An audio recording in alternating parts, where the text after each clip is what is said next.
সালাম আলাইকুম রহমতুল্লাহ। পৃথিবীর প্রতিটা মানুষ সুন্দরের পূজারী। সবাই সুন্দর থাকতে চায়, প্রত্যেকে পছন্দ করে আমার চেহারাটা সারা জীবন উজ্জ্বল দীপ্ত থাক, যৌবন দীপ্ত থাক।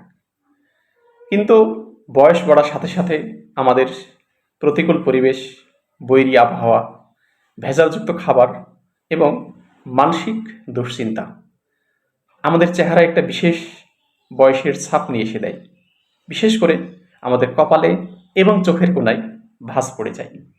এই প্রবলেমটা বাংলাদেশে বিশেষ করে ৩৫ বছর পার হয়ে গেলে কিন্তু এই সমস্যাটা স্পষ্ট হয়ে যায়।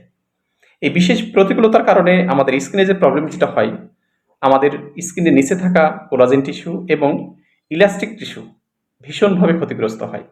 চারিপাশের পেশি আয়তন কমে যায়, যার ফলে এই চামড়া কুঁচকে যাওয়ার মতো সমস্যাটা দেখা দেয়। এই সমস্যা সমাধানের জন্য বাংলাদেশে হাজারো চিকিৎসা পদ্ধতি প্রচলিত আছে। বিভিন্ন ডক্টর আমাদেরকে ক্রিম, ইনজেকশন এবং সার্জারির কথা বলে থাকেন।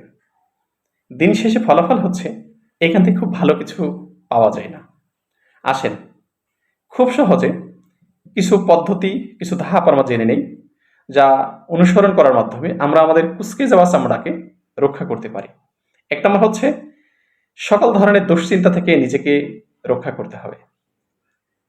পরিস্থিতি যেটাই হোক না কেন, নিজেকে ঠিক রেখে টেনশন কম করতে হবে।